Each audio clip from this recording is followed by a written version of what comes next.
Kesalahan-kesalahan besar apa aja sih yang bisa bikin kita ke depannya jadi lebih sulit atau lebih menderita? Dan ini dia yang akan saya bahas di video berikut ini.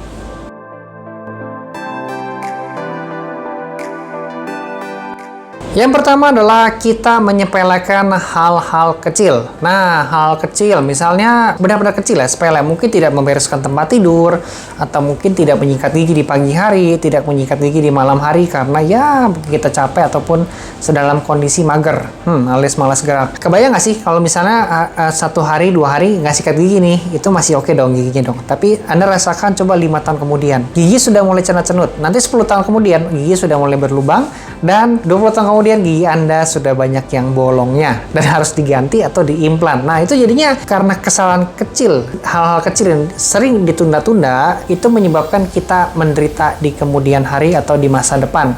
Maka kita harus dari sekarang jangan menyepelekan hal-hal yang kecil.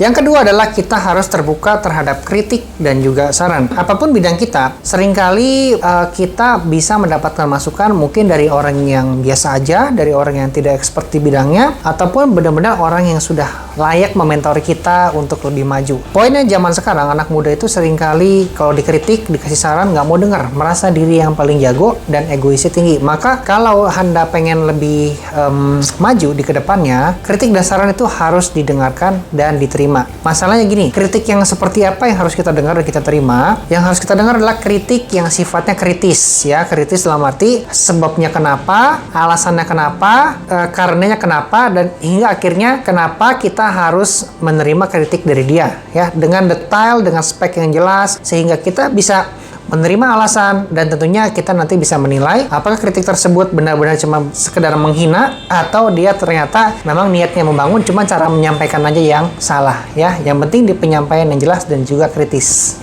Yang ketiga adalah poinnya, kita sebagai generasi sekarang, di zaman sekarang nih, yang kalau Anda sedang nonton video ini, berarti Anda sedang berada di posisi sekarang. Poinnya gini, seringkali kita pengen menguasai sesuatu itu terlalu cepat, terlalu instan, gak sabaran, hingga akhirnya kita terjerembab atau terjeblos.